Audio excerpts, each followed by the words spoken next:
Scalping असो, intraday असो, swing असो, पोझिशनल असो, सगळ्यांना एकच स्टेप आहे, बाकी काहीच नाही, फक्त टाइम फ्रेम ह्या वेगवेगळे आहेत. आता आपण काय करू, इंट्राडेचं ॲनालिसिस करू. मग इंट्राडेचं ॲनालिसिस करायचं म्हटल्यानंतर आपल्याला काय पाहावं लागेल, जे चालू मार्केट जे आहे, करंट मार्केट, तिथून आपल्याला जवळचा डिमांड आणि सप्लाय घ्यावा लागेल. आता ही जर लाईन जर आपण जर इथं जर पाहिली, तर इथं जर पाहिल्यानंतर आपल्याला इथून वरती जवळचा डिमांड आपल्याला बघायचा आहे, तो पण फ्रेश पाहिजे, टेस्टेड नाही पाहिजे. इथं जो होता हा टेस्ट झालेला आहे, मग याच्यावरती कोणता मिळतोय आपल्याला, हा एक मिळतोय. आणि हा कसा आहे, व्हॅलिड आहे, म्हणजे वरून ज्यावेळेस मार्केट खाली आलं तर याला ब्रेक करण्यासाठी हा सप्लाय झोन तयार आहे, सॉरी सप्लाय झोन. पण याच्यावरती दुसरा कोणता आहे, याच्यावरती हा पण आहे. मग आपण जर एक तासावरचा हा जो सप्लाय झोन आहे, हा सप्लाय झोन आपण काय केला, हा घेतला. इथं आपण याला सप्लाय झोन घोषित केला. आता आपल्याला काय करायचं, इंट्राडे साठी आपल्याला पोझिशन घ्यायची.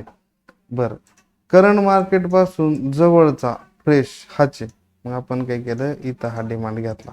एक तासावरती आपण ॲनालिसिस करतोय इंट्राडे साठीचा. ओके. बरं, आता याच्यात आपण रिट्रेसमेंट टूल टाकला. आता याच्यात रिट्रेसमेंट टूल टाकल्यानंतर आपल्याला काय बघायचंय, मार्केटचं लोकेशन. मार्केटचं लोकेशन काय आहे, 50% बायच्या एरियामध्ये मार्केट आहे, बस एवढंच. लोकेशन 50% बाय. आता 15 मिनिटावर जायचं, 15 मिनिटावरती बघायचं मार्केटचा ट्रेंड काय चालू आहे. तर मार्केटचा ट्रेंड आपण जर बघितला, इथून मार्केट खाली आलं, पुन्हा वरती गेलं, पुन्हा इथून वरती गेलं, एक सप्लाय ब्रेक झालाय, एक सप्लाय ब्रेक झालाय म्हटल्यानंतर मार्केट काय आलं, साईडवेज झालेलं आपल्याला दिसतं पुढं. मग आता आपल्याला ह्या परिसरामध्ये मार्केट साईडवेज झालेलं दिसतं. बरं, आता हे काय करू, आपण डिलीट करू. मार्केटचा ट्रेंड जर साईडवेज जर असेल तर आपल्याला मार्केट 50% बायच्या एरियामध्ये, मार्केटचा ट्रेंड साईडवेज आहे, तर आपल्याला इथं बायच करायचे. मग बाय कुठं करणार आपण, 5 मिनिटाच्या कॅन्डलवरती.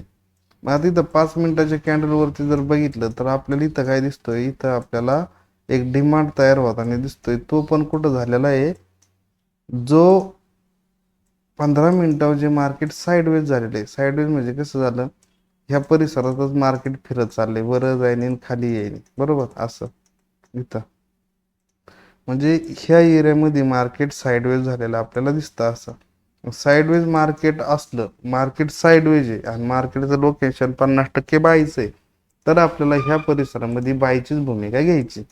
बरं, बायची मार्केट आले आले बायची भूमिका घ्यायची का, नाही घ्यायची. इथं थोडा वेट करायचा आहे, इथं कॅन्डल होऊन द्यायची, डिमांड व्यवस्थित होऊन द्यायचा. आता चालू कॅन्डल आहे त्यापासून डिमांड झोन तयार व्हायला सुरुवात झालेली, पण तो अजून कंप्लीट झालाय का नाही. तो कंप्लीट होण्यासाठी 1 मिनिट आणि 30 सेकंद चालू आहे आपल्याला ह्या परिसरामध्ये दिसून येतं. ज्यावेळेस ही कॅन्डल कंप्लीट होईल त्यावेळेसच आपल्याला ट्रेड घ्यायचा आहे. आता ट्रेड आपण कसं घेणार, कन्फर्मेशन कसं घेणार ते आपण बघू. आणि याच्यामध्ये 10%, 20%, 15% जे आपला काय रिस्क रिवॉर्ड असेल त्या पद्धतीने आपण घ्यायचं आणि त्याच्या बाहेर पडायचं.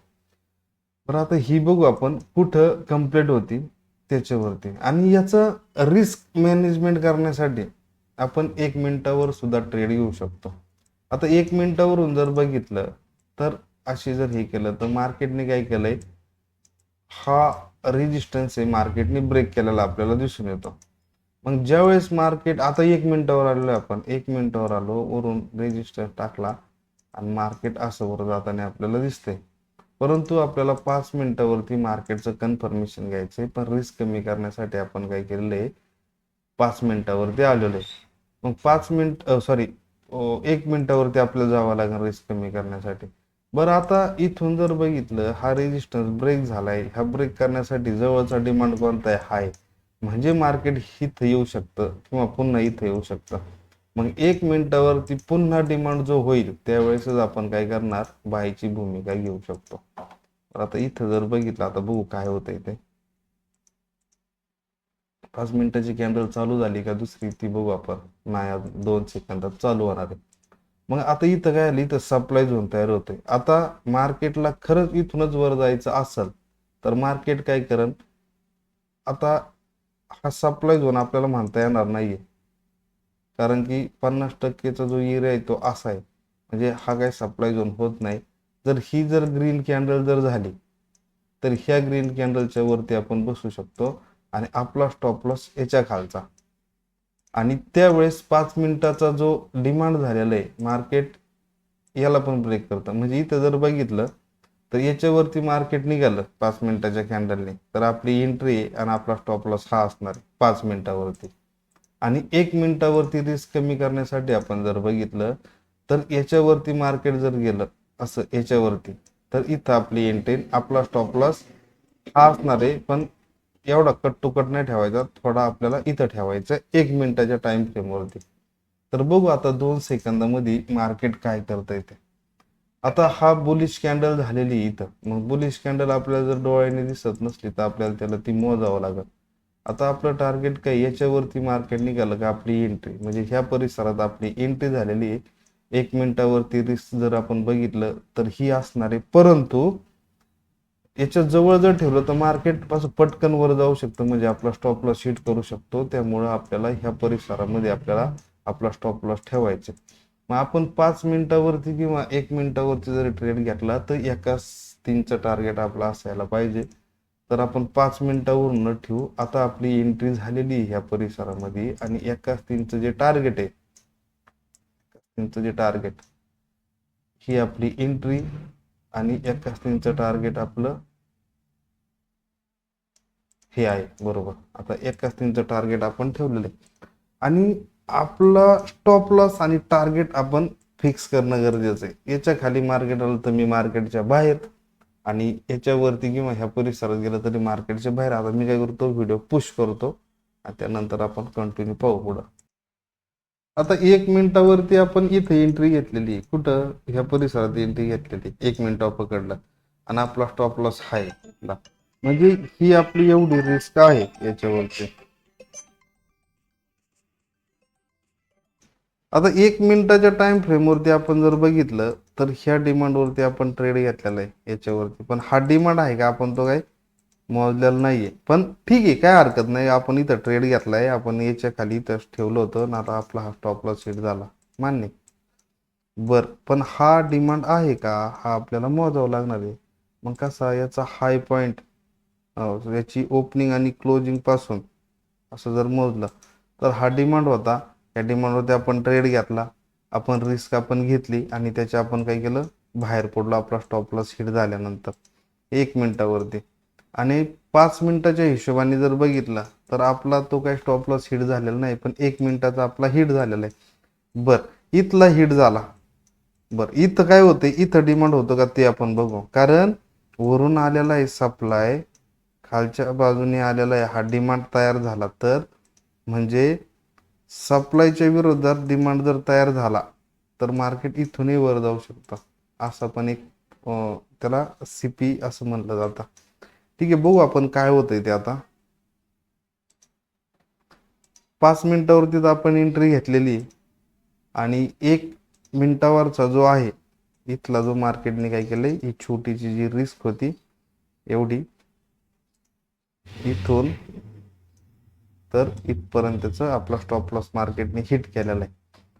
बरं, आता हा स्टॉप लॉस जो हिट झाला याच्यात किती रिस्क असू शकते, इथं रिस्क जर आपण मोजली तर इथं आता ती मोजावंच लागेल. कारण आता चालू मार्केट किती आहे, 23,232, म्हणजे 23,200चा आपण कॉल जर पकडला, 1 मिनिट काढू आपण तो, 6 पॉईंटची रिस्क होती आपली. म्हणजे इथं आपली एंट्री होती आणि आपला स्टॉप लॉस होता. उडाला का मार्केटच्या बाहेर, इथं थांबायचंच नाही. बरं, 6 पॉईंट म्हणलं तर आता आपण निफ्टी किती चालू आहे, 75 रुपये, म्हणजे 75 रुपयाला 1 पॉईंट आहे. 75 गुणिले 6 ही झाली 450 रुपयाचं आपलं ह्या ठिकाणी नुकसान झालेलं आहे. बर, 450 रुपयाचं आपलं नुकसान झालं. त्यानंतर मार्केटने पुन्हा संधी दिली का, हा मार्केटने पुन्हा संधी दिली का, इथे एक मार्केटने डिमांड केलेला आहे. मग इकडं जर आपण जर बघितलं तर इथं पण मार्केटने काय केलंय, हा डिमांड केलेला आहे. हा कोणता आहे, बुलिश बुलिश इनगल्फिंग हा कॅन्डलस्टिक पॅटर्न आहे. मग पुन्हा याच्यावरती सुद्धा आपली एंट्री, मग आता उद्या इथं जर आपण जर बघितलं याच्यावर एंट्री घेतली होती, आपला स्टॉप लॉस हा होता, इथं आपण एक लॉट टाकला होता, मार्केटने एक लॉट काय केला, आपला स्टॉप लॉस हिट केला, त्यानंतर पुन्हा इथं काय केलं, पुन्हा एक डिमांड तयार केला, हा पण सप्लायच्या विरोधातला हा डिमांड आहे. मग इथं आपली एंट्री झाली आणि स्टॉप लॉस आपला हा. दिवसातून 1 ते 2 ट्रेड करायचे, 2च. एका मध्ये समजा लॉस झालं तर दुसरा भरून काढण्यासाठी 1 मिनिटावरती पुन्हा लवकर संधी येत असते. मग आपण जर इथं एकाच तीनचं टार्गेट जर आपण जर बघितलं, आपण इथं लावू. आता आपण दुसरा एक ट्रेड घेतलाय असं गृहीत पकडू, याच्या खाली आपला स्टॉप लॉस आणि एकाच तीनचं टार्गेट आपलं कोणतं असणार आहे हे पकडू. आणि इथं आपण काय केलंय, ज्यावेळेस इथं एंट्री घेतली तर एक लॉट टाकला होता, एक लॉट आपलं मार्केटने काय केलं, 450 रुपयाचा आपल्याला तोटा दिला. आणि इथं जर आपण बघितलं इथं 2 लॉट टाकलेले. तर आता बघू, इथं जर आपल्याला मार्केटने लॉस दिला तर आपण मार्केटच्या बाहेर, दिवसभर आपल्याला काही करायचं नाही. एवढं जरी नियम मार्केट असू द्या काही असू द्या, फक्त नियम पाळले तर फायदा होत असतो, नियम जर मोडले तर 100% नुकसान होते. आता व्हिडिओ पुश करतो कारण की व्हिडिओ जरा ज्यादा मोठा झालेला इथं दिसून येतोय. आणि 5 मिनिटं जो घेतलेला जो ट्रेड आहे तो अजून आपला काही 5 मिनिटाचा हिट झाला नाही, फक्त रिस्क कमी करण्यासाठी आपण 1 मिनिटावरती ट्रेड घेतलेला आहे. तसं मुळात पाहिलं तर आपल्याला 5 मिनिटाचा हा रिस्क रिवॉर्ड आहे, इथं एक पट रिस्क आणि एक पट प्रॉफिट. मग आता 5 मिनिटावरची जी आपण रिस्क जर घेतलेली तिचं जर आपण जर बघितलं तो लॉस कितीचा आहे.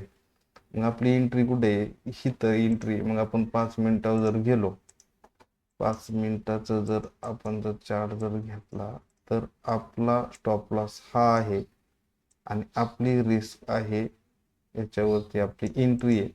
आणि एकाच तीनची रिस्क जर पाहिलं तर आपलं टार्गेट हे आहे.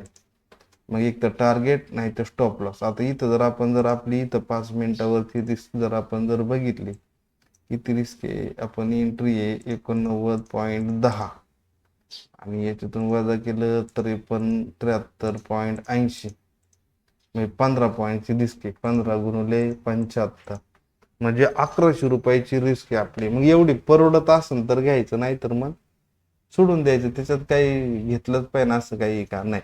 मग ह्या ठिकाणी आपलं आपलं भांडवल किती लागलेलं आहे ते पण आपल्याला पाहिलं पाहिजे. आपलं भांडवल 89.10 गुणिले 75, आपलं भांडवल लागले 6682 रुपये. मग 6682 मधून 1100 रुपये आपला लॉस झाला तर 1100 रुपये, आणि प्रॉफिट झालं तर 11 गुणुले, म्हणजे रिस्क रिवॉर्ड 1100 गुणुले 3, प्रॉफिट झालं तर 3300 आणि लॉस झाला तर 1100 रुपये. हे एकदा फिक्स केलं का संपला विषय. आता 1 मिनिटावर जर आपण जर बघितलं, 1 मिनिटावरती आपण पुन्हा काय केलेलं आहे, ट्रेड घेतलेला आहे 1 मिनिटावरती. मग 1 मिनिटाचा ट्रेड जर आपण जर बघितला तर आपला कुठं बसलेला आहे, 1 मिनिटाचा ट्रेड ह्या ठिकाणी आपला स्टॉप लॉस आहे आणि आपली एंट्री याच्यावरती आहे. हा 1 मिनिटाचा रिस्क रिवॉर्ड आहे आणि हा 5 मिनिटाचा रिस्क रिवॉर्ड आहे.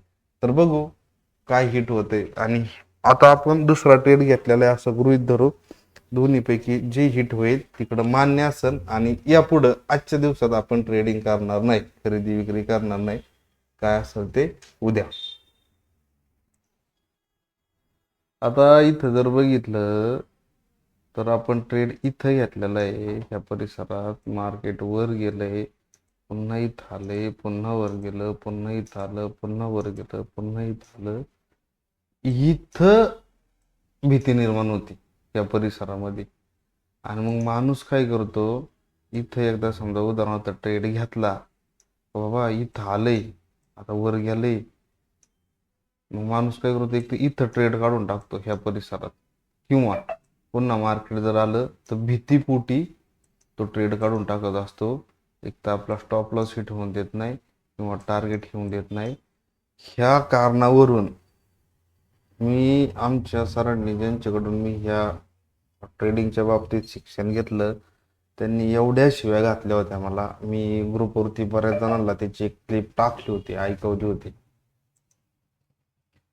फिक्स केलं ना एकदा, स्टॉप लॉस टार्गेट ओके, तेवढं टार्गेट मिळालं बाहेर, स्टॉप लॉस हिट झाला बाहेर.